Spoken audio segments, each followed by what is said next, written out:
everybody, I'm Julie Peters, and we are back with Popcorn Therapy, where we talk about pop culture from lots of different kinds of perspectives. And today we're going to be diving in to Ultimatum Queer Love with Emily Nimitz, who is back with me, my regular co-host sort of situation here.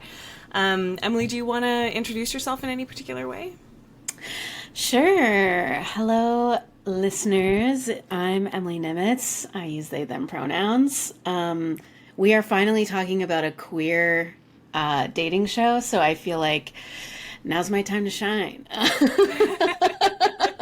We normally watch these shows and I go, what are those heteros up to? But here we are talking about the lesbians being messy, so yeah. Let me just roll up my sleeves. Yeah, let me just roll up my sleeves and we're gonna get into this. Yeah, absolutely. And it's definitely in the universe of the Netflix dating shows like Love is Blind. There have been a couple of straight ultimatums. They're not called that, of course, but that's what they are. What else? Perfect Match. Like, there's a couple other ones where I feel like I like the Netflix perspective on dating shows for the most part, because I feel like they have at least an attempt to be real people having real relationships, going through real situations. It is a psychological experiment, psychological torture, what they put these people through. But I think there are some pretty human reactions that we get in these situations, and that's what I always find so fascinating to watch. So what do you think about a queer ultimatum? How do you feel like it's different from the regular ultimatum, if you've watched those? I've watched a couple of them. I think there was one of them that I couldn't even get through. It was so boring. But yeah, what are your thoughts about like Netflix choosing to have a queer ultimatum?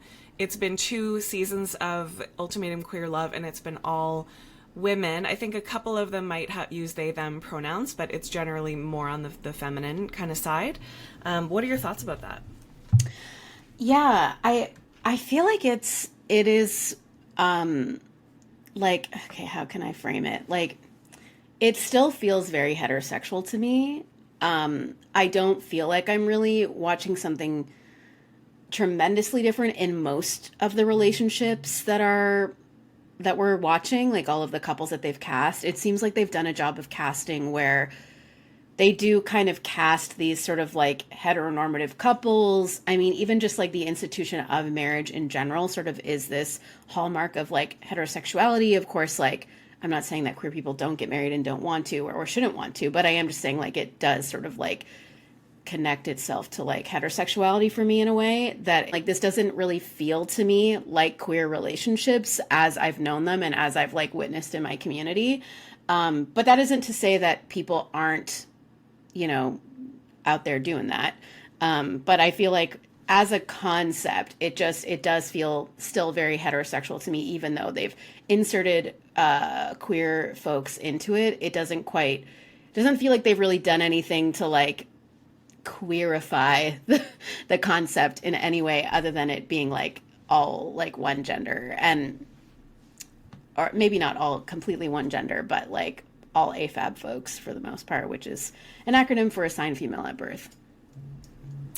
There's also a huge monogamy orientation, I think, with these shows in particular, and I feel like it's bringing up a bit of the whole concept of what heteronormativity is. And one of the layers of it, I think, can be roles that are played within a monogamous family structure. Mm-hmm. So there's a male or masculine person, there's a female or feminine person, and there were some conversations that came up in this show around that, I think, like who was masc and who was femme and what those roles meant and who's top and who's bottom and things like that, that are sort of related to it that I think are relatively problematic. I'm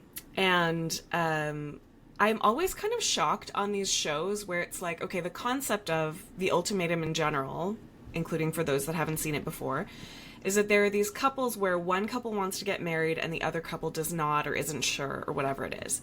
How to solve this problem? Go on a show where you break up for 3 weeks and date someone else. Like, to whom is that like a healthy way of like sorting out whether or not you should get married to your partner?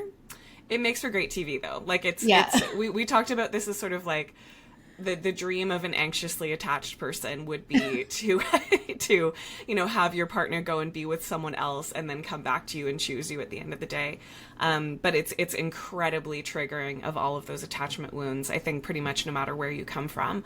And so yeah, it's this sort of compulsory, like, if you don't get married, you're not fitting into the sort of heterosexual norm of things. If you don't want to have children, you're not fitting into that heterosexual norm. And I always find it shocking that people don't go on this show and have a really clear conversation beforehand around, like, when we're quote unquote exes, which I feel like on the show that's coded as you're no longer obligated to monogamy with your partner.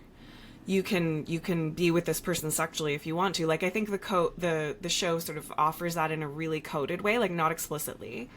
And I just can't understand why these partners don't say to each other, like, it is okay if you do this or that, or like, here's my boundary, or here's my limit with that, or whatever it is. Like, people tend to go into this experiment and then they're surprised that their partner hooks up with someone, or they're like, how dare you, like, make out with someone? That's a huge betrayal. It's like, what do you mean? Like, that is the premise of this show. Like, what did you think was going to happen, sort of thing.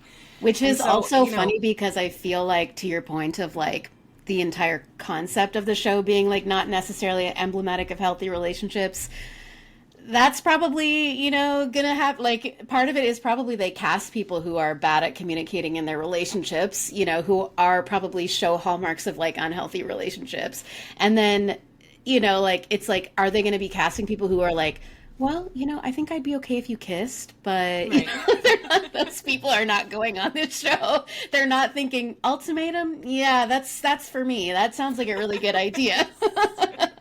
Yeah, I mean, the concept of the ultimatum in general. I mean, I think that for me, like, when I'm working with clients on some relationship stuff, depending on the situation, we work with something that's a little bit like an ultimatum, but I think of it more as, like, you need an ultimatum with yourself, not with the other person, right? So it'll be something like, okay, you need to identify what the need is, and then you need to communicate that need. And you might have some boundaries with yourself where you say, okay, if my partner is consistently not going to meet this need I have, then what choice am I going to make? So rather than, like, you have to marry me or else, it's more like, these are the needs that I have, and I need to make those really clear so I can know whether or not you'll meet those needs. And if you can't meet those needs, what are my alternatives? And one of those might be leaving the relationship if that relationship is never going to meet you where you need to be, or whatever it is. Like, I think that there's a way of working with that concept that is, ethical and fair and all those things. But the idea of, like, specifically, it's traditionally heterosexually a woman who's, giving an ultimatum about marriage, and the man, stereotypically who wants to just keep going out on the town or whatever it is. And so, the way that it's a pretty old fashioned sort of idea, I guess, to do it that way. And man, do these couples take it seriously, whether queer or not. Yeah. Oh my gosh. Yeah, that's such an interesting point, because you're right. It's like understanding your needs, communicating your needs, and then getting information and then making a decision based on that. It's like that subtle shift in understanding, like, ultimatum, which is like ball and chain, nag, nag, nag, like heteronormativity, versus like a situation where it's like, okay, what do I actually need? And I think that that's really hard for a lot of people in relationships to figure out. Like, that's something that you're constantly reevaluating, constantly trying to understand. And it's like, if somebody is in a heterosexual relationship, let's say, like, take the queer factor out of it, and they're like, what I need is marriage, or what, like, which is maybe you can see as being like, what I need is commitment. And then let's zero in on that more. What does marriage mean to you, actually? Yeah. Like, values there. Yeah. Exactly. And, like, what is that commitment doing for you? Like, is it commitment of, like, monogamy? Is it a commitment that you will, like, work through conflict and understand your conflict styles and not view it as the end of the relationship every time a conflict arises? Like, where, you'll figure those things out, and a commitment to try and make it work. Versus marriage, which does, to me, like, especially in the context of the Netflix show, like, it does feel like this thing that's like this big event that is so important, and if you don't have it, you're a failure, which is, I think, a lot of the time what the culture teaches us, is that, like, marriage, especially in the cis het community, like, that is, for women, that is, like, such an important, like milestone in life. So it's all of this pressure to achieve this event, but you really interrogate that and sort of like examine why. I don't know, maybe like, do you need marriage? Do you want it? Is a party just really fun? Like, who knows? You know, like there's a lot of reasons to have a wedding. And I think I do think that like a wedding in general is nice. Like it's actually quite witchy. Like, let's be real, Christians and straight people, it's very witchy to be like, I'm going to make a commitment before my community. And here we are going to have this ceremonial exchange of rings to symbolize, like, that's a spell. That's actually 100%. That's a spell what you're doing. Yeah. But yeah, so I do like the idea. And I think that like there's nothing wrong with monogamy. I know like a lot of the time people will say like they watch these shows and they're like, damn, these people would just be better if they learned how to be polyamorous. And I'm like, well, some people, you know, maybe aren't polyamorous, and that's fine. I mean, like, God, maintaining one healthy relationship is so hard. Like, I'm like, having more than one, I'd be like, how? But some people are into polyamory, so whatever. But yeah. Yeah, so famously, my husband and I have a contract that we signed and wrote together before we got married, right? For exactly the reasons that you're saying. Having children was important to me, marriage less so. Marriage was quite important to my partner, and so I was like, yeah, I could do that, like if that's something that's important to you. It's sort of like a Bridget and Kyle situation. I was like, yeah, cool, that could be fun. And then when we got into what it was going to be, we spent some time writing down like, okay, what does this mean to us? Like entering into this commitment, what are we promising exactly? Because I think that idea of promising you're going to love someone forever is just that you just don't know like how it's going to feel or how it's going to go. I think you can promise to, you know, choose to act with love. You know, you can choose love as a verb sort of thing. But you just don't know how you're going to feel and what kind of ups and downs you're going to go through in your marriage. And so we wrote that contract down and really clearly, you know, these are our goals. These are the things that we're agreeing to, you know, we're going to do this and not that or whatever it is. And that's been very helpful for us. And then when we did get married, you know, me being me, witchy feminist, I did want to create the marriage as a kind of spell or ritual and, you know, chose an officiant who would understand that. We did our land acknowledgement. We did a little like, actually, it's funny because our 5-year wedding anniversary is coming up on Friday. And as it happened, Grant, my older son, we were looking for something and found our wedding video, and he really wanted to watch this wedding video because he was in my belly at the time, and he was like, oh, there's Uncle Zach and there's Grandpa, and you know, he wanted to kind of see what it all was. And so I was getting to watch, you know, the choices that specifically I had done a lot more sort of managing around what I wanted the wedding to look like and so on. But there were a lot of those sort of witchy moments of like, we took a moment to acknowledge who wasn't there, you know, like the babies that we'd lost and the grandparents that couldn't be there and so on. You know, there was like a moment of silence for that and so on. And, you know, I had written the vows because the traditional vows just don't resonate for me. And so I had written vows that were very simple. It was something like, I promise to choose you and for us to be family together. It was something like that just like it resonated for me, it felt right for me. And so, yeah, for me, it was an interesting process in thinking about how do I want to do this in less of a patriarchal, heteronormative kind of way. Yeah, so the other piece in what you were saying, too, that I think is also interesting is that the concept of monogamy is not as simple as people often think of it as, right? Like, I feel like it's kind of a spectrum. And so for some people, flirting is breaking the boundaries of that relationship, right? For some people, having a crush is not allowed.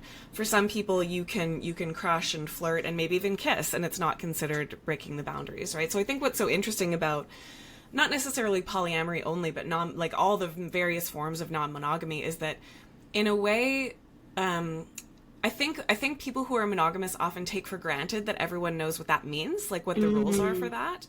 Whereas when you're in any version of non-monogamy, you have to sit down and say, okay, where are the lines drawn? And they can be drawn really, really close to home, right? They can be drawn with like, it's just you and me, like we're only going to be having sex with each other, and, you know, flirting is fine or crushes are fine or, you know, whatever it is. And so I think that bringing that mindfulness to it is quite important. And I feel like the usefulness of non-monogamy it's just that mindfulness, right? It's thinking about like, okay, what does monogamy mean to me? Why is that important to me? What do I need from that, right? So if you can have that mindfulness of, well, who am I to you? Like, where do I stand with you? Like, if you were to have feelings for someone else, what would that mean for us, if anything? And resolving all of those things can really allow for more space in that realm. And I feel like I agree. I think that they cast people who probably don't have very clear, good communication and are maybe working on their mindfulness. And I think there are some like mindful, thoughtful people on these shows for sure. But I think they want people who haven't worked out all of that stuff so they can create as much drama as possible. Totally. And okay, one thing that just reminded me of that's like kind of funny. There's this like ongoing joke online about like what is considered cheating, and it's like your boyfriend shared a subway car with a woman, that's cheating. Like, it just seemed like the most extreme. It's like that's all cheating. And I think it's such a good point. And that also reminds me of what was discussed in the finale, which I do think really comes up in queer relationships, which what is considered sex in a queer relationship? Like, if there's penetration, what kind of penetration? Like, does it involve toys? Does it involve oral sex? Does it involve like hand sex? You know, like there's all these different ways that sex happens in queer relationships. And it was interesting. And they kind of did it as like a funny bit of like, oh, look at all these crazy lesbians. Like they all have their silly little definitions. Har, har, har. Which I was like, who edited this? Like, I was like, if this wasn't edited by a queer person, this is homophobic. Like, what is going on? You know, like, what are the definitions? And it's clear that no one really works that out before, or at least the people kind of involved in that drama didn't really work that out beforehand, which I think is like, yeah, it's like if you don't, because I think like as a queer person, sex is such an expansive act that it can involve all kinds of things. Like sometimes you're just, you know, to quote Chappell Roan, sometimes you're a giver, you know, like right. That's maybe some people's role is they prefer that sexually. They don't like to receive any kind of sex from their partner. Like there's such an expansive kind of sex that is very different from like heterosexual penis vagina sex, that it's like, you know, it can involve all kinds of different things. It can involve penis vagina and be queer, you know? So like it's, yeah, I feel like it's interesting when you add that flavor to it. It's not just like what is monogamy, but like what is sex and like what are those boundaries? Sort of the laziness of heteronormativity, where it's just like, oh, everyone just knows what the rules are, even though no one's actually talked about it or thought about what that means to them. So let's just sort of remind everyone who the couples are, and I have a couple of other questions for you as well. So I think we had 6 couples. We've got AJ and Brittany. AJ really started out as seeming to create a lot of drama, and then was just, as I saw on the internet, someone said the least of our problems. AJ was like completely low drama later in the line. Like, oh, okay. Yeah. We have Mel and Marie, source of lots of drama. They are the two that I think they run a food truck together. So not only their relationship was at stake, but also their work and like identity and all kinds of things. Then we have Megan and Dana, and they were one of 2 couples where the white or white passing, I mean, I don't really know what their story is, but the white part of that couple was saying, we need to get married, and the racialized person whose family isn't accepting of their relationship, that was sort of a conflict. So there was an interesting piece with Dana and Megan and Haley and Pilar, where that was the issue, is that, you know, your family's not accepting of our relationship, but I want us to get married anyway, which feels very colonial to me. Yeah. You know, it's sort of like, okay, you know, and there were lots of interesting conversations that went throughout there. Marita and Ashley were another couple. That's about all I have to say to start about them. They just existed also. Who am I missing here? Oh, of course, Bridget and Kyle, who are both artists, both just like, they both seem to have this kind of dry sense of humor. I actually loved them, and I'm following them on TikTok now, and they're very funny. Yeah. I love them. So Bridget and Kyle were there as well. And I think that was all the couples.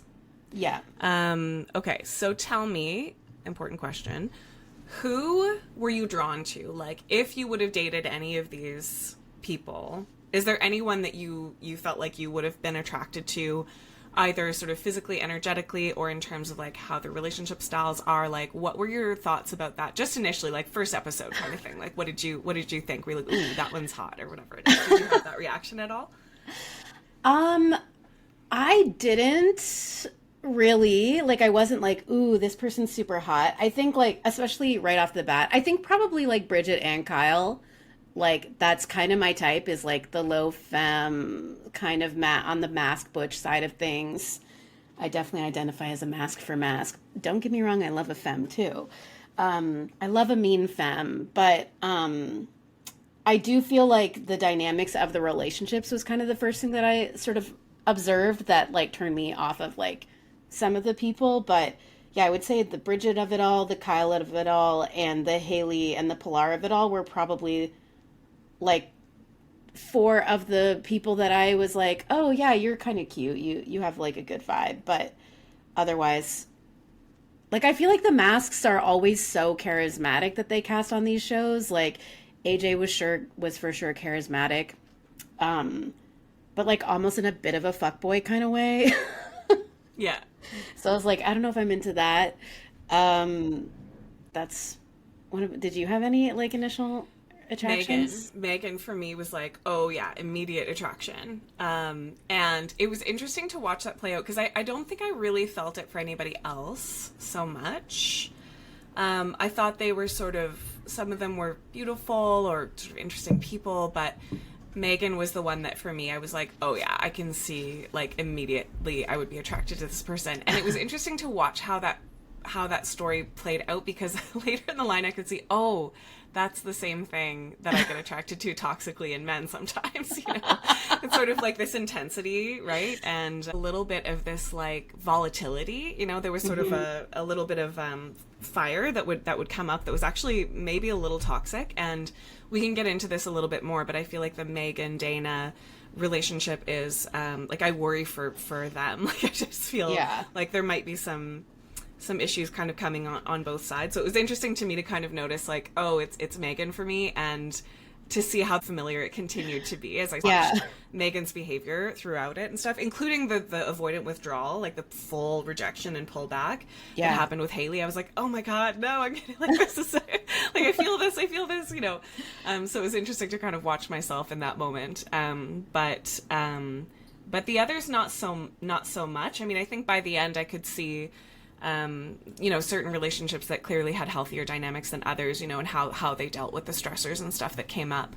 So some became, I would say, less attractive to me. Yeah. But Megan was the only one that really, really caught my eye right at the beginning. Yeah. Yeah, it's interesting. I'm so curious about this casting process. Like, number one, what kind of queer people are signing up for this? And like, right. Number two, like how they filter through them, like, you know, the questions that they're asking and all of those kinds of things to like get this group of queer folks. Because I was like, who's going on this? Like, that's weird. Right. I was like I don't like anyone. Know, like, if you're at the point where one partner wants to get married and the other doesn't, and it's at the point of an ultimatum, theoretically you're already done, guys. Like, this is already, you know, you want to go in different directions, or like one's not ready or whatever it is. Like, you're already not doing so good. Like, you're almost at a bit of a stalemate, you know, where it's like, if one person is like putting their foot down and the other person's putting their foot down, it's like, all right, well, we got two stuck legs. They're stuck. You can't move I don't think you can really move forward. Legs. Yeah. In the potato bag race of relationships. Exactly. Yeah. So it was about halfway through. We had been texting as we were watching this show, and I had some predictions about what I thought was going to happen. So Marita and Ashley, I said no, thumbs down. I did not think that they were going to make it. And the dynamic of that relationship was really that Marita kept saying she wanted more romance. And I was having a hard time kind of reading exactly what she meant by that, because there were times where she would kind of say, like, we can't be in this roommate relationship. Like, I want to feel more romance with you. Like, did she mean sex? Like, was she talking about, like, I need more sexual passion. I need more of this kind of, like, to feel like this is a romantic rather than a friendly relationship. Like, that wasn't really gotten into. And she was oddly paired with Brittany at the choice ceremony, which shocked me because I thought Brittany, well, I suppose I should say Brittany was so beautiful, like very, very attractive woman. And so I was shocked that she was like picked last with Marita, because I was like, what do you mean none of you want to be with Brittany? Like, that's insane. And she also seemed cool, like nice and not super high drama. Yeah. Even when AJ was pulling out some things and Brittany was just like, yeah, that's AJ. Like, she's really charismatic and everybody loves AJ as soon as they come into a room. And like, I know that about her and I'm not threatened by that. Yeah. I thought that was kind of cool. Like, she just didn't play into the drama that was coming up in that moment. But I thought Marita and Ashley, it was so clear that they just wanted different things. And when they had that meeting with, I think it was Ashley's family, like her sister and stuff, they were just so gently trying to say, like, so you guys shouldn't be together. Like, we love Marita, like, we appreciate her, but, like, it is clear that this is not for you guys. Like, no, just, like, let it go. This isn't going to happen. And so it was interesting to me how that played out because, obviously, spoilers ahead, but what happened by the finale and then the reunion is that Ashley said, I love you so much that I want to let you go because I can see that I'm not the person for you and you continue to say I'm not the person for you and that I can't meet your needs. And I can see that I can't. It's not intuitive for me to offer this romantic thing that you're asking for. Sidebar, Ashley was severely abused in a previous relationship, so we didn't get super into that, but she obviously would have had some relational trauma going on there that would be playing in. And Marita, I mean, we forget that these people are 25, you know, like their prefrontal cortex is barely developed. Like Marita wouldn't have an awareness to be able to say like, okay, let's work through your relational trauma in your last relationship, like at 25. Like it just didn't make sense. Right. Mm-hmm. But man, was Marita ever bitter. Like it was odd how much they stayed enmeshed. By the time of the reunion, it had been a year later and they'd like dated or had they dated, they couldn't agree on whether or not they dated or who had cheated on who. And maybe someone was lying about someone else cheating. And like Marita actually shouted like, I hate you, you know, like this with this vitriol. I was kind of surprised how bad it went, but I was correct that relationship did not last. Yeah. Yeah. You know, it was interesting because I do get this sense from Marita. It's not like confirmed or anything. This is pure speculation based on her vibe. But she gives me like real like Disney adult kind of energy where it's like she seems like she wants her. She seems like she wants her. Yeah, she wants her girlfriend to like propose to her in the Cinderella's castle at Disney World. You know, like she wants a grand gesture is like how I interpreted it because of when Brittany cooked for her, she was like, see? And I feel like if you're in a situation where you're talking to someone like, oh, you're so much better than my partner, it's like, that's really bad. Like, I don't know if you can really come back from that. But what was interesting is Ashley was the one who gave the ultimatum, right? Like, right. And, yes. And it's so interesting because I feel like that dynamic kind of flipped in terms of how it normally goes. Like by the end, Ashley was like, wait, this isn't right for me. Like, I think that was like good intuition on Ashley's part, but it was like kind of hard to watch actually when they got back together at the union and she was screaming like, I fucking hate you. Like, I was like, whoa, like that, it escalated. And I was like, got so bad. It got so bad. I was so glad that Ashley was like not in that situation. And I was glad for both of them, but I was like, ooh, like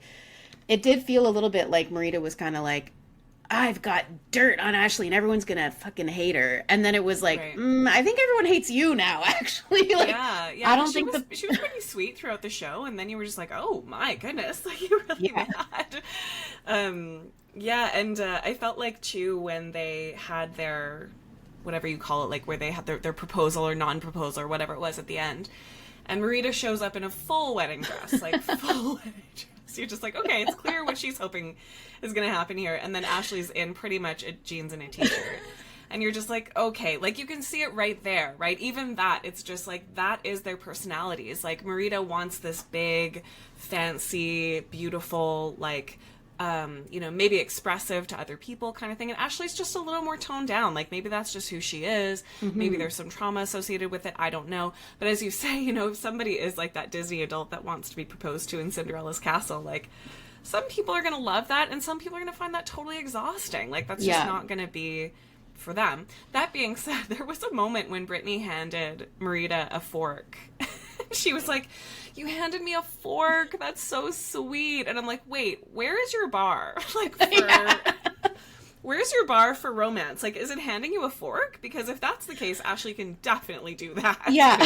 But if it's proposing in Cinderella's castle, like, I don't know. Like, I feel like she wasn't able to sort of fully express, like, exactly what a romantic gesture was for her, or what would be enough for her. And then it is very much like, the anxious attachment will often want to hold on to someone just because of wanting to prove that you're loved, not because you actually want to be with that person, right? So for Marita not letting go of Ashley, and maybe Ashley not letting go of Marita, it's sort of like, it's actually not that they loved each other and wanted to be together, it's just that it would be too painful to accept that someone didn't really want you or whatever it was, because for someone who's anxiously attached, that would mean I'm not lovable, right? That's the core wound. Okay, so Mel and Marie are next on my list. So these are the two that have the food truck together, and Mel turned out to be a high source of drama. From really the beginning. I feel like Mel was really like, "Oh yeah, let's flirt, let's like meet some ladies here." Like, she really kind of put that on. And I think a few people were sort of feeling it for her.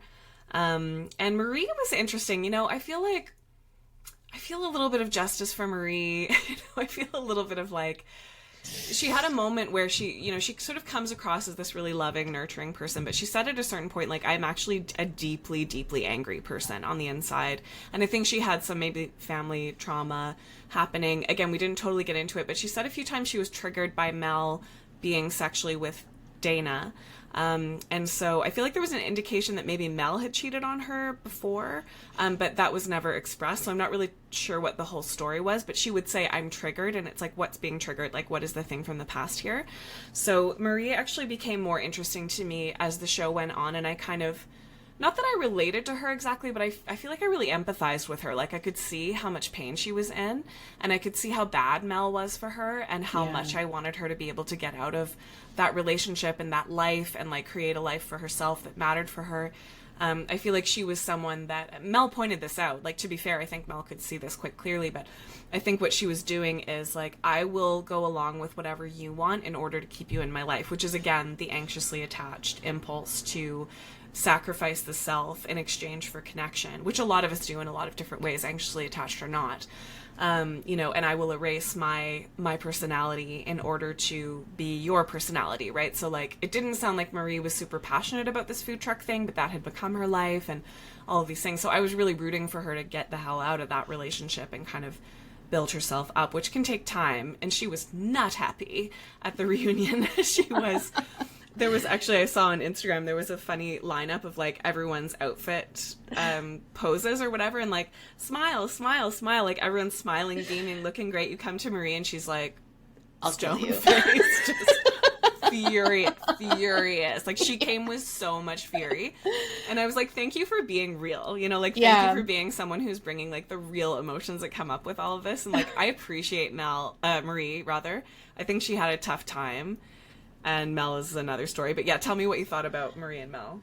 Yeah. Oh, man. I too also really felt for Marie. I was like, I kind of relate to, I've had a similar experience where I've like kind of had my life and my livelihood and my survival kind of tied up in somebody else's situation. And it is just so impossible to like even envision trying to leave that situation. Like, not even like if there isn't like a troubling dynamic, just like the idea of being like, actually, this isn't working for me, I'm going to make another choice. It's like, there's so much like administratively to deal with, to like have to find a new apartment, have to find a new job, all of those things, that it makes it so difficult to get out of those situations. And so I've definitely been there, and it is devastating, and it's really hard. And like, there is a sense of like, she was justified, and like, which she was, like, it does seem like it was really, oh my gosh, Mel, like, please, like,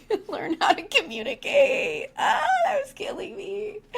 Mel really clearly had some family trauma going on as well. And there was that moment where Mel and Marie were talking in the kitchen, And Marie was saying, I love you. I think we could really make this work. We could have this great life together. And Mel was saying, with her words, I don't think I want that.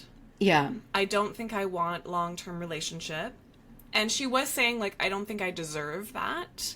I think that because of the chaotic childhood environment I had or whatever, I don't totally believe in love and partnership.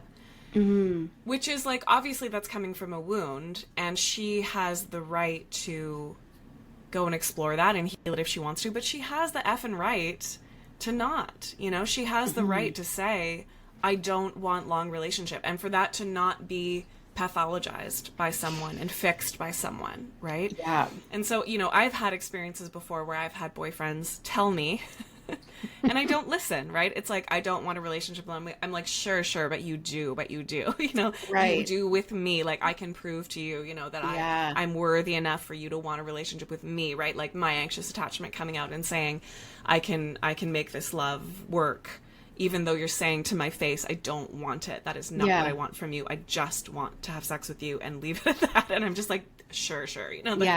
I'll make you love me. I'll make you love me, right? That's the life goal of someone anxiously attached. And, to be able to let that go and say, it is okay if someone doesn't love me. It is okay if someone doesn't want to commit to me. That takes a lot of therapy, like that is not an easy thing to come to, and then still be willing to take the risk of loving. Mm-hmm. And I think Mel was saying, I am not in a place where I am willing to take that risk. And I feel like Marie, I kind of wish she had just heard that, and just been like, that is just not Mel. That's not what she's going to do, right? And then Mel and Dana had this really intense connection.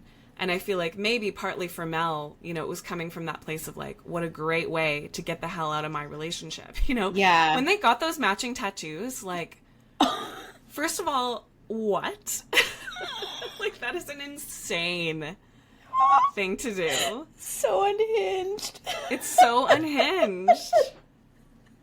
And I feel like it's also this very physical, like, there's something about that that's like, what is it? It's like this fork in the road, right? It's like this, I'm going to ink into my skin, painfully, the truth that I'm committing to this and not that, right? Tattoos are like, they symbolize commitment, right? They're literally permanent. To get them removed or covered up is like a whole second painful thing that you have to go through. And so I feel like it was almost grasping at a log when you're in a flood, like you're trying to grab onto something to like get yourself out of the situation that you're in. It was like grasping for, get me out of here. What is the word I'm looking for? Like a life preserver, a life raft. My brain right now. Log. A life raft or a life preserver. Yes, it's like you're trying to grab onto that to get out of the flood of it. It was like Mel and Marie were so enmeshed, especially with their work, that there was no way out. And I feel like that was a way for both Mel and Dana in a way to kind of escape. Like, whoa, that is just a wild thing to be choosing to do in that context, right? Like, I'm away from you for 3 weeks and I get a matching tattoo with someone I just met. Like, how much clearer could the message be that I don't want to be with you, right? Whether conscious or not, I think. Yeah. I do think that there is something, especially in certain kinds of relationships where it's like long-term lasting monogamy is the only way to have relationships. And it's villainized to like not subscribe to that unless perhaps you are like a cisgender heterosexual man of a certain era. Like, I feel like the bachelor male thing is like, it's kind of okay for you to be alone, but for folks of like other genders and like other sexualities, like it's not really something that is permitted. This will be a slight tangent, but I watched the F1 movie with my husband recently, mostly to find out, est-ce que les hétérosexuels vont bien? No. Which for those that don't speak French means, are the heterosexuals okay? And the answer is always no. No. And so I'll have more to say about this, but, in that movie, it's basically the archetype of Brad Pitt, who is this lone wolf cowboy sort of character. And he sort of breezes in and he has relationships or whatever, and then he breezes out again. And by the end, he does not maintain any intimacy with anyone. Like, it's a very lone wolf kind of thing. And I feel like that's interesting as an archetype for men, because a lot of men are taught that's cool, that's good, that's how you win, that's how you be strong, is like not ever sacrificing a single thing for relationships. But in reality, I think a lot of men, maybe in this generation, maybe in a lot of generations, find they do that and they're cool, but they don't have the thing that all of us deeply want and need, which is connection, right? Yeah. Whether with community, whether rooting in that way, or romantic partnership, or whatever it is, friends, like chosen family, they don't have it because they're so armored to be cool, and they never have that vulnerability that allows you to actually connect with people, right? So it's such a cheap thing to sell, you know? Yeah. But I think in that sense, it's like, cis het men can get away with it in the sense of, you know, the Brad Pitt archetype of like, you can be cool, but are you going to be happy? You know, are you going to have that connection? Anyway, you know, there's more complications to that. And again, I think Mel has the right to not engage in relationships that way if she doesn't want to. You know, we all have the right to live the lives that we want to live and the risks that we want to take, right? Yeah, and I feel like there's something too, it's like, I forget how long they had been together, but like, again, Mel is somebody who's reads pretty young to me. And it's like, you know, she's a chef, I want to say. 29 or so.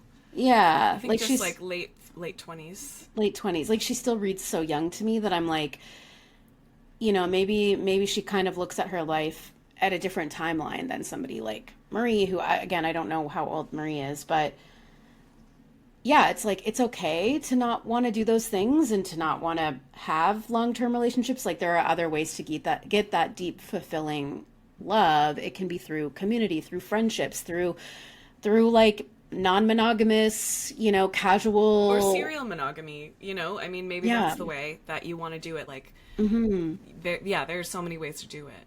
Yeah. So it's like, yeah, it's interesting to kind of like consider those archetypes and how they're, because like I relate to that as somebody who's like, I don't really feel like very romantically inclined. Like, I'm not particularly like, oh, I really need to have a relationship. It's really important to me in my life. But alternatively, my friendships are extremely important and my chosen family is extremely important. So yeah, a little bit different than the kind of lone wolf masculine vibe. Yeah, absolutely. And I think that's sort of an interesting thing because that's one of the risks of marriage, right? Or long relationship, is that you have to, depending on your situation, sacrifice some things or compromise on some things in order to choose that as your partner forever and kind of move forward in that way, right? Like, if you're having that conversation of, I want to have kids, my partner's not so sure, somebody has to sacrifice something in order to stay walking the same path together. And it was an interesting thing to reflect on because I did that in the sense that I moved to Edmonton, which I didn't want to move to, you know, to be with my husband and have my children and everything. And it was an interesting thing to reflect on because, you know, I've made great community here. I have friends that I really love. I have work that really matters to me. And right now my husband is fighting for his life with my 4-year-old and my baby so that you and I can have this conversation. You know, sort of like I took that risk, but you know, we work together and so on. And like, I get my needs met still in this relationship, maybe because I've done a lot of work on getting good at sort of expressing them. And even in that moment, like, I was like, I can take the baby, like, let me take it. And he's like, no, you know, yeah, I don't want to ruin your vibe here or whatever. And so I hope he's doing okay, but you know, good luck to him. But you know, that is one of the risks you take, right? It's sort of like, okay, if I'm going to commit to this person in terms of marriage, I need to know that this person is going to make space for me if I move for them, or, you know, if they move for me, like, I make space for them in some way or support them in some way. Like, you have to know that compromise is going to be there in order to make those kinds of major changes, because you might have to if you're going to be in a relationship that lasts longer than a year or two, right? Like, because things change. Like, sometimes you have to move for work or whatever it is. Like, challenges will come up. And so I feel like there is a fair resistance to marriage that comes up for some of these folks who are, again, coming back to that question of like, what is this going to mean? Like, what am I going to have to sacrifice if I'm going to marry you, right? And Mel didn't want to take that risk and make that sacrifice, and that is her absolute right. To not be forced by someone that like, oh, but you do, you know, don't be ridiculous, everyone wants this kind of thing, right? Devil Wears Prada, don't be ridiculous. Yeah, Everybody wants this. Yeah, that's such a good... That is not true. Not for everyone. No, totally. And it's interesting. I've had situations, more than one actually, where people who are in committed relationships come to my house and see my life, and they're like, wait, you don't have to have anybody around you. And I have witnessed breakups from people witnessing my single adulthood being like, this is an option for me. And I'm like, it is.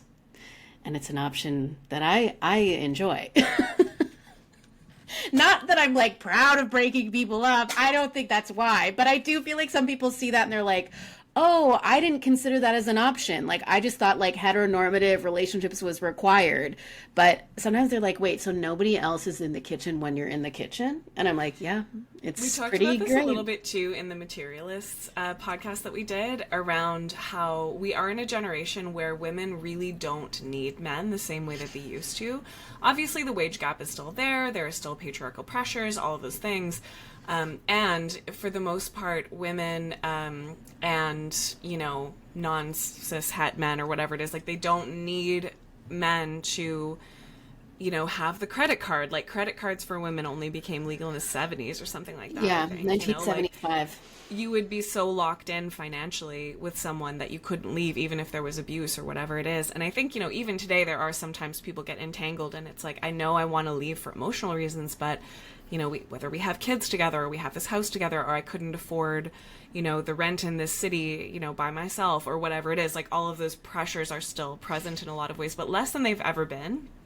And I think that you know, women and other genders, you know, have more freedom and space to choose to not do that heteronormative thing. Which again, you know, me getting married, it was like, I don't know, am I going to be trapped in this thing I don't want to be in? So if I'm going to do that, here are the things that I'm going to need. Here's what we're going to lay out in the contract. And even right now, it's sort of like, well, working is still going to be important to me, even with having kids. Like, how can we sort of negotiate around that? Whether it's, you know, we're paying for childcare more, or you're helping out more, or whatever it is. Like, these are things that I've been very mindful about because marriage can be entrapping, right? Mm-hmm. And you don't have to. You just don't have to, right? Yeah. Like, it's just not. If you don't want to, you don't have to. Oh yeah, 100%. Yeah, Tell the Bees, who's this amazing creator on YouTube, TikTok, Substack. His name is Josh. I don't know his last name, but Tell the Bees is his handle. And I love him. I follow him for like all kinds of like cultural commentary. And he was talking recently about the role of like women changing and women not needing men and all of those things. And he had some really interesting insights. That's just like, basically what it comes down to a lot of the time is like, yeah, if you're unhappy in a partnership, if a partnership isn't giving you what you need, regardless of, you know, the gender and the heterosexuality or not heterosexuality about it, it's like the reality is like you can choose. A lot of the time, for many of us, have the privilege of choosing to not have that situation. It's not compulsory. So it's like, yeah, it opens up a lot of like what the possibility of what a life looks like, you know. And you know, I think especially in this show, when it's queer people, when it's like, you know, I think what I'm looking at and what I'm seeing is like, you don't have to do this. Like, part of me is just like, blink twice if you need us to rescue you. Like, totally. Like, you don't need this. Like, come on. You want to live on a queer commune with all your friends and you raise chickens? Yeah. Post-apocalypse. We'll see you there. Yeah, totally. So Mel and Marie, my prediction for them, if I didn't say this already, was that they shouldn't stay together, but that they would stay together. And that is what happened, actually, because of, you know, I think all of the things that we were talking about, that compulsory heterosexuality, that anxious attachment, that, you know, they're so enmeshed and so entangled that they couldn't sort of break apart. And so I was kind of happy by the reunion that they had broken up, though, you know, obviously there was some contention. I thought, you know, good for you guys. Like, you actually made it apart. Like, however painful that was, it's going to be so much better, probably for both of them, to not be together, because that wouldn't have been good for them. Oh yeah, and like that whole that was the one with the candy ring, right? With the ring pop. Oh, never give a candy ring. Oh my god, never give a candy ring. Like, we just went through this with Materialists and the flower daisy ring or whatever. It's like, guys, that is not cute. Like, it just isn't cute. The whole time when it was happening, I was like, oh, Mel is gonna break up. Like, you're gonna break up after this, because Mel was like, I'm not buying a ring. Like, well, and the thing is, the show gave them fucking rings. Like, the show was like, here is a diamond ring, or whatever it was, that you can give to your partner. And Mel's like, I'm gonna give you a ring pop. Like, I don't even know what was going through Marie's head in that moment, but I would hope that a part of her was like, what the absolute fuck do you think you are doing? Because, and I definitely thought in that moment she was going to be like, I don't want to get married, but let's stay together, ring pop, you know, which is like not okay. But then also, she was like, also, here's the ring that like they gave me and I have no investment in, you know, it's just like, if there's a ring pop, run the other direction. No, we're not doing ring pops. You know, if anything, they can go to our dens and get a bunch of rings that'll turn your finger green. That is better than a ring pop. So much better. No. If you're 5, cute. If you're an adult, no. No. It can't be witchy if it's going to dissolve in the rain. No. That is not a witchy ceremony with that sugar. No, it's not. No, that's impermanence. It's literal impermanence. Yeah. It's a consumable. It's a literal consumable. You want to consume. I'm going to eat it, and it's like that's done. Where Mel's at, right? It's like, I want to consume this experience and be done with it. Like, I don't want this to stay on my finger, right? But what I do want to be permanent is this tattoo that I got with this other person. Exactly. Like, that gives you all the information you need, Marie. Yeah. Sometimes the red flags are red signs that are neon, and they're shooting and they're saying, this is a red flag. It was a red ring pop. It was red, girl. It was red, bro. It's gonna stain your lips and your tongue and your teeth. Marie's like, thank you, throws it immediately in the garbage. Yeah, this is garbage, actually. Just some trash. Absolute trash. Anyway, okay, let's talk about Megan and Dana. My prediction for them was that they were going to try, but that they would break up before the reunion. I thought they were also ones that it seemed like the way that they were connected with each other was that they were going to continue to be together. But the way that I felt about that relationship was that it felt like a cult to me. In the way that I think it's really interesting to think of a family as a cult. You know, that has its own rules, spoken and unspoken, you know, you're not allowed to leave, like all of these things. Like, I think families really have cult dynamics a lot of the time. And there was something about Dana and Megan together that really felt that way. It was a huge turnaround to see the way that Megan and Haley were together. It was clear by the end they had fallen in love with each other. Like, that was not... it wasn't false. It wasn't just a friendship. Like, they were in love. Like, not like, oh, I love you like a friend, but like, I am in love with you. Sexually, romantically, all of those things. And then as soon as Dana sort of came back into the picture, Megan retreated back into, I'll do anything for you. I'll say anything for you. I'll believe anything for you. I'll feel anything for you. But, you know, by the reunion, they were together, happily, beautifully together at the center, you know, of the couches. And Megan, I think, had her arm around Dana and just kept, like, her lips kept moving, like pursed lips, chewing her lips, like this kind of thing that Guided Inspiration, who often does the Love is Blind body language analysis on Instagram, I haven't seen her say anything about Queer Ultimatum, but that's the sort of thing that she would have pointed out before, is like that suppressed speech. Like, when you see somebody purse their lips like that, there's something that they would have said, but they're not saying, they're pulling it back. And so, you know, it was a little disturbing to see them still together. I had hoped that they, like Mel and Marie, would have kind of figured it out and broken up by that point. I think they probably still will. I hope they do, for their sake. Like, I think maybe especially for Megan's sake. I think that's a really unhealthy relationship. And I think you could see it in her lips. And I think you could see it in the way that, you know, she was telling Haley, I'm not in love with you. I'm not in love with you. Which, I mean, I don't know if that was true or false, but like, oh, what a betrayal. On the other hand, I think Haley and Pilar handled that situation extremely well. Yeah. But how painful for Haley. I think she has more secure attachment than I do. Like, I think in that moment I would have been like, you know, when Megan said, "I'm not in love with you, Haley, like this isn't a thing, forget about it." Haley was able to be like, "I think you're speaking for Dana. Like I think you actually do have these feelings for me and I trust that."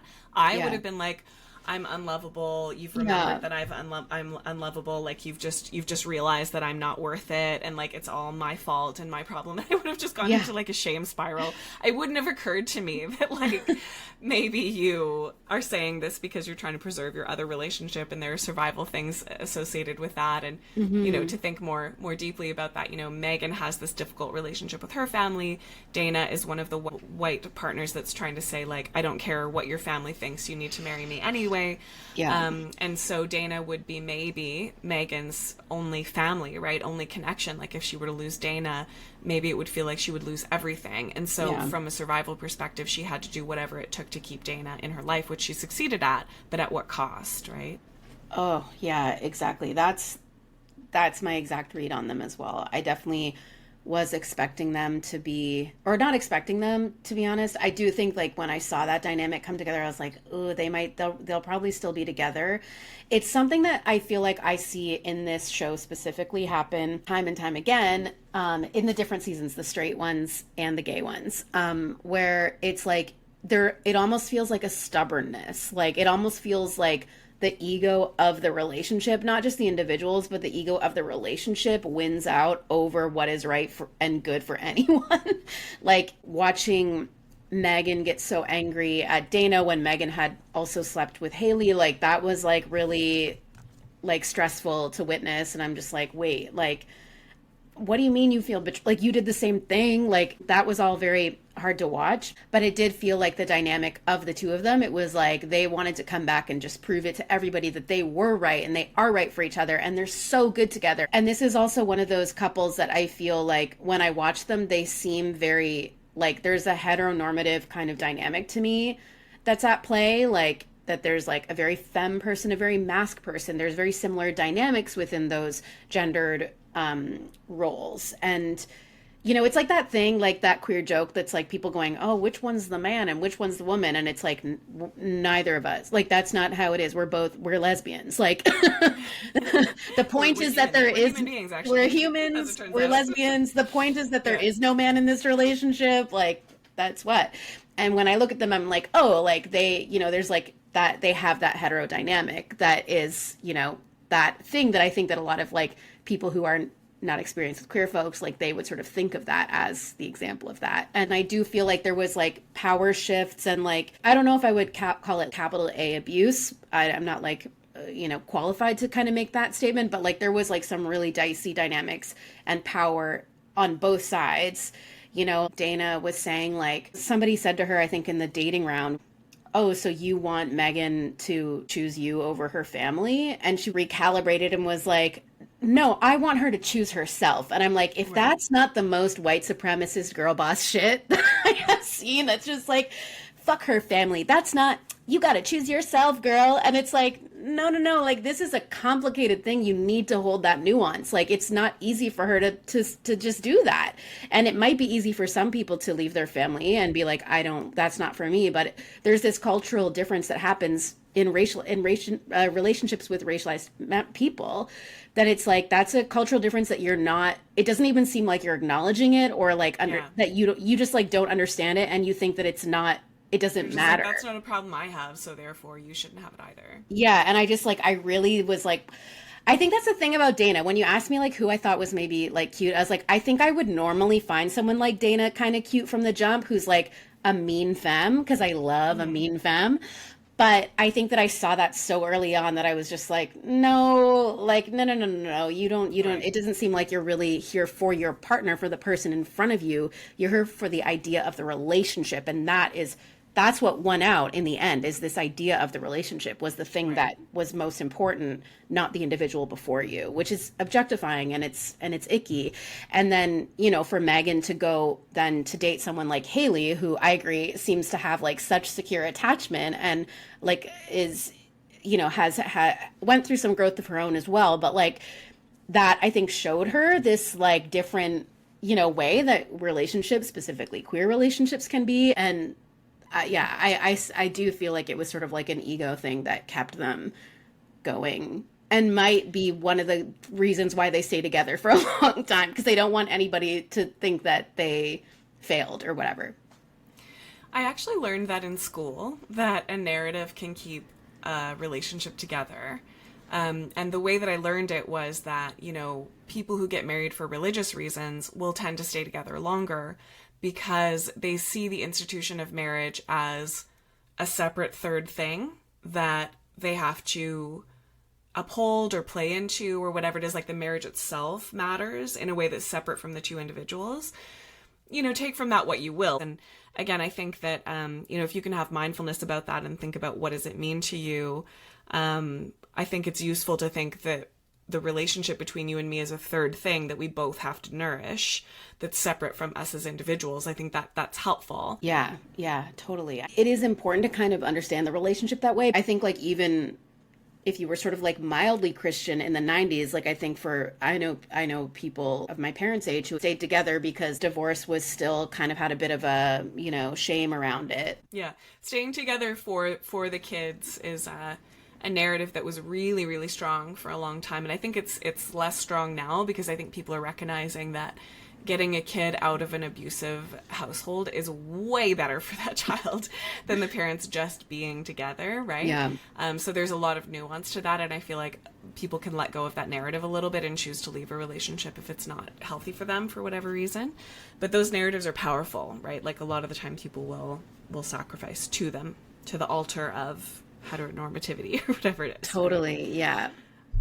So let's go to Haley and Pilar. And so, my prediction for Haley and Pilar was a no. I just thought, no way is a 10-year-long relationship for 20-somethings going to survive. Like, I just couldn't wrap my head around the idea that... So that means that you've been together since you were, like, 18.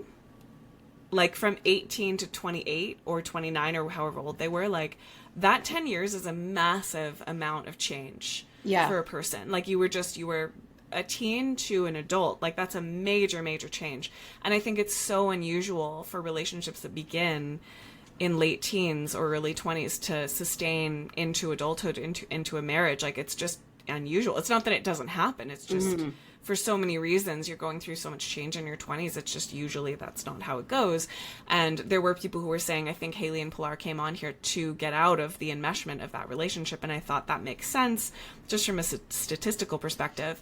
I was wrong, and I've kind of changed my tune. Like, by the end, seeing the way Haley and Pilar talked about what happened, Haley immediately told Pilar, I did fall in love with Megan, and I don't know what that means for us yet, but I still love you. It hasn't changed the way I feel for you. And I feel like those two would do polyamory well if they wanted to, because they both had this clear intuition that love is not a limited resource. Like, you can love someone else, and it can actually not change your relationship with your primary partner. Like, it doesn't have to threaten that unless you're making different kinds of practical changes around, like, I'm going to live with this person now or whatever it is.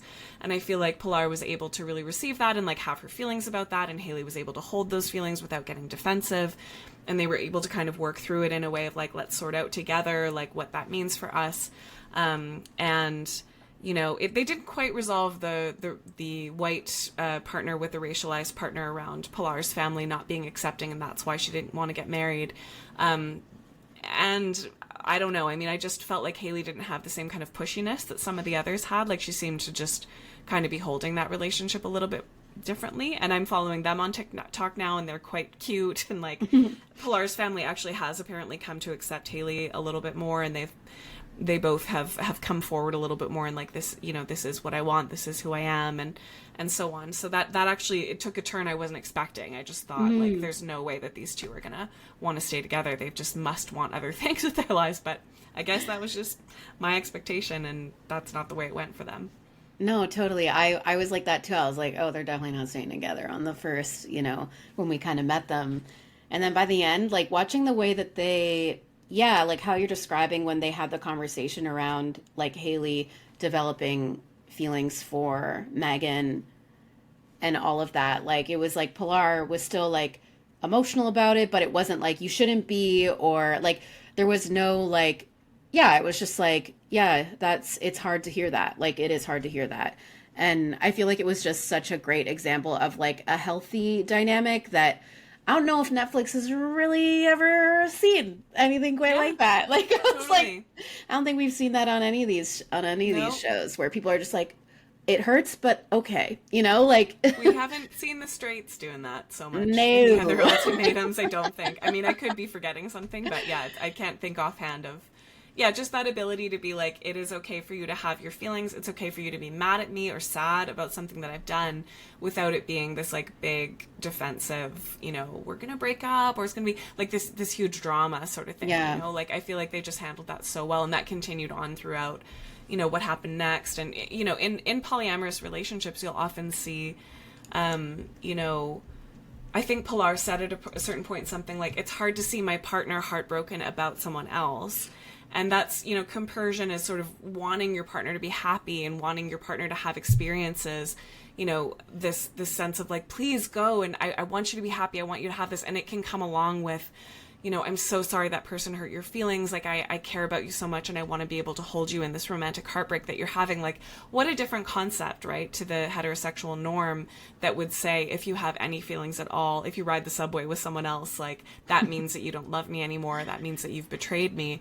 And I think, yeah, Pilar did such a good job of like, I care about Haley. Like, I care about how she feels. I feel anger at Megan about betraying her, you know, like, because there was, I don't know if that's secure attachment or what it is, but I feel like she just could get that, like, it actually didn't change how Haley felt about her, and it didn't change her feelings for Haley. So she was able to be there with her own feelings, and also part of those feelings being, it's hard to see Haley hurt by someone. I don't want that for her, you know? So I don't know that they want polyamory, like that's a whole other concept, but I think that if they were to do it, they'd be fine because they know how to have those communications, have those feelings, and sort of prioritize each other in terms of that, as opposed to it being all about sexual monogamy, right? Totally. And I feel like what I saw in that too was like she really saw Haley as a person that she loved, like, instead of an object, and that object being my partner that belongs to me, or I belong to them. Like there, it was like, this is a three-dimensional person, and I love her, and I hate to see her hurt. Like, that's a queer relationship to me. I'm like, that's people, you know, like, to me, when I see that, I'm like, that echoes a lot of what I've seen in, because like I haven't really had a long-term relationship. Like, the only long-term relationship I've had has been with a man. And heterosexual seeming, not that it is entirely because of my transness, but, you know, especially at the time. But that's kind of how I've witnessed like a lot of deep queer love in my community, is through that way of really seeing the other person for who they are as a person, and not just playing lip service to that concept. Yeah, absolutely. That feeling that there were certain queer relationships on Queer Ultimatum, and like quote unquote straight relationships on Queer Ultimatum, like in the sense of, yeah, who's performing the heteronormativity and who is actually expressing the queerness in their relationships, right? Totally. So yeah, my other two were pretty simple. AJ and Brittany was a yes, and it was a yes. Bridget and Kyle was a yes, and it was a yes. Like, it's just pretty standard. You know, I feel like with Bridget and Kyle, yeah, Bridget is even funnier on TikTok. I feel like they must have cut out a lot of her humor, because she has a very, very dry, sarcastic sense of humor, and it may not have come across super well, like, in that context of that show. But watching her on TikTok, you're like, oh, you are hilarious. Like, you are so funny. And Kyle, too, is like, there's this whole video. I still don't know if it was serious or not, but Kyle making a breakfast that's like disgusting hot water on like wet frozen berries and like yogurt, and then like 8 million powders and like, the powders flying, and just being like, I eat this 6 days a week. And in the comments, people being like, what do you eat on the 7th day? Like, you have to tell us like what you eat on the 7th day. And there was a video that I saw too, where Kyle was there was a comment that was saying like, you're so autistic. And Kyle was like, let me do this autism test in front of you on the computer to show you that I'm not autistic. It's like, not you doing an autistic thing to show you're not autistic. You know, it's just like... And I mean, I don't know. Like, is it neurodivergence? Is it like hilarious satire? Like, I don't care. Like, it's perfect. I love it. Yeah, totally. And I do feel like the Bridget and Kyle of it all also resembles like queer relationships that I've seen before. And I don't know if they so much were like, let's get married right now, as it was just like, maybe they just need to move in together. Like, the fact that they were like, we don't live together. I'm like, y'all need to live together before you want to get married. You need to like live together in a union, see if it works, because that's just the whole. You don't know if you're gonna like all those powders on your cereal with the frozen berries. You Like, gotta can live with decide. someone who puts 800 powders on their yogurt in the The morning. collagen, the protein, it tastes disgusting. I was like, oh my When God. the powders were flying around, I was just like, I can imagine myself choking on it. Like, I'm someone that puts a lot of powders. It's actually so similar to my breakfast. It's like, it'll be like yogurt with like hemp seeds and flax seeds and walnuts and like chia seeds and like all kinds of, like, I love the seeds. I love the, Yeah. you know, Got a seed cycle. Gotta do seed it. cycle, exactly, yeah. And my husband is always like, can you rinse this? Like, the flax seeds stick so hard to the bowl. Like, And this is the thing. Then that's how you know it's working in your system, because it's Right. sticking to the sides and it's smoothing everything out. It's good for you. I was saying the other day, completely like tangent, but I had made overnight oats and we were having a conversation about overnight oats. And like the third day of it, I messaged my friend and I was like, I feel like I'm like at the slop gruel factory and I have to have my slop gruel from the fridge that I prepackaged and it's so disgusting. And I'm like, it's time for my bowl of cement now. gruel, yeah, it's my gruel, like. Yeah, breakfast doesn't have to be like that, right? Like, you can taste good for breakfast. The queer desire to have slop gruel. The queer desire for powders. And the witchy desire for powders too, right? Are we not concocting? Are we not concocting, like, That is when I a make my spell. overnight oats or whatever it is, and I'm just like a little this, a little that, shake, shake, shake, cinnamon salt, blah, blah, blah, blah, blah. And then I overnight, should be setting my intentions. But like, this is, I will soak my intentions into my overnight oats and eat them in the morning. and in the morning, the spell will be smooth move. The spell is for smooth boobs. That's just the whole spell. It works. And it works. And that's why witchcraft is real. It's all about digestion. It's all about the microbiome, guys. We gotta get the Set the biome. intentions for the microbes. Get the microbes to cast the spell for you, and they'll give you anything you Yes. want. The cult of the cult of the cult of the biome. microbes inside of your digestive system. They're like, we hail the flax seeds. I love the flax seeds. So Kyle is onto something, really, right? Truly. Like, autistic or not, like, Kyle knows what's going on. Yes. That's the queerest breakfast if I've ever seen one. Exactly. So on that note, thank you as always, Emily, for bringing your queerness to this show. Thank you for your service. You're welcome. And we'll come back with whatever we watch next. Thanks, Thanks, Emily. Bye. So thank you, as always, for listening to and maybe watching our Popcorn Therapy. My name is Julie Peters, and I'm a counseling therapist and a witch, as you heard a little bit about in today's episode. And I love to do these episodes to think about these larger concepts that we work with, whether in therapy or just in life or whatever it is. So feel free to send your recommendations. We'd love to know what you think. So don't forget to like and subscribe. And also, if you want to send the show a tip, you can do that at juliepeters.ca/tipme. A couple dollars is awesome. If you want to send $50 or more, I'll send you a little mini tarot reading. You can send me a question if you want, and I will be happy to send you that. I also have a new book that has just been released called Maiden, Warrior, Mother, Crone, published by Verbena Books. You can get it now. You can get it anywhere you get books. And it's storytelling, working with the archetypes of divine feminine figures, so goddesses and figures from folk tales and stuff like that. It's like before there was pop culture, there was mythology. That's sort of what it was. I'm so proud of this book. I want everyone to read it, and I want everyone to also read the second in the series, which is coming out later this year, so in time for the holiday season. So pick that up, write a review, share it, all of those things. And if you want to learn more about me, you can go to juliepeters.ca, and I'll post in the show notes different places that you can follow me and Emily and also support what they're doing. So thank you as always for listening. That's the most important support that you can give. Share this with a friend, and we'll catch up next time.